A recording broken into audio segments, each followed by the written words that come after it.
మా ఇంట్లో అయితే పొద్దుగాలనేమో పాలకూర పప్పు చేసినాము. ఇప్పుడు ఇగో మళ్ళీ పుండుకూర తెచ్చిండు. బుధారం అంగడి ఉంటే పుండుకూర ఆకుకూరలు జరిపోతాయి 2 రోజుల వరకు. అయితే ఇప్పుడు పుండుకూర తెచ్చినాం. దీన్ని ఏం చేద్దామంటే పొద్దుగాల పాలకూర పప్పు అయింది కదా, ఇప్పుడు దీన్ని పచ్చికాయలు వేసి కారం నూరుదామని చేద్దామని ఇప్పుడు అన్నం తినేసి పుండుకూర పప్పు పుండుకూర దింపుదామని పెట్టుకున్నాం ముందల. చాలా రోజులైంది పుండుకూర చట్నీ చేయక, అందుకనే చేద్దామని పుండుకూర దింపనికే కూకున్నాను నేను. మధ్యాహ్నం 8 అన్నాలు తిన్నారా లేదా ప్లేస్ మేమైతే తిన్నాము, తినేసి కూకున్నాం. పుండుకూర దింపనికే దింపేసి ఇక చట్నీ చేస్తా. పచ్చికాయలు వేసి పల్లీలు వేసి కారం నూరుతా. కారం నూరి రాత్రికి పొద్దుగాల పాలకూర పప్పు చేసింది ఇప్పుడు ఇది చేస్తాను. ఇది చేస్తేనంటే సాయంత్రానికి అయిపోతుందని. పుల్లగా ఉంటుంది పుండుకూర మొత్తం. ఇది ఎర్ర పుండుకూర చాలా పుల్లగా ఉంటుంది. ఇది పచ్చికాయలు వేసి చేస్తాం. ఇప్పుడు టైం వచ్చేసి 2 అవుతుంది.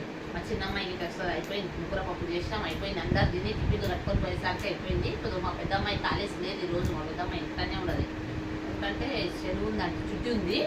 మా బాబు మా చిన్న కూతురు వీళ్ళ నాన్న గిట్ట పనికి వెళ్ళింది ఈరోజు. చాలా రోజుల 15 రోజుల నుంచి పని లేదు చూడండి. 15 రోజులు ఇంట్లోనే ఉండదు. ఈ రోజు పోయిండు పనికి.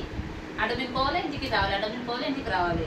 ఇంకా ఈరోజు అయితే పోయిండు. రేపు వచ్చేసరికి కారం నూరుదామని. కారం నూరేస్తే సాయంత్రానికి చేస్తా, కారం చేస్తా. ఫ్రెండ్స్ మరి సాయంత్రం లైవ్ ఉంటుంది. అందరు లైవ్లోకి రాని ఫ్రెండ్స్. మీరు 8 గంటలకు లైవ్ పెడతా. 8 నుంచి 9:30లోపు పెడతా లైవ్. అందరు లైవ్లోకి రండి, లైవ్ చేసి పెడతా రాత్రికి. సరేనా ఫ్రెండ్స్, ఛానల్ చూడండి, సబ్స్క్రైబ్ చేయండి. బాయ్.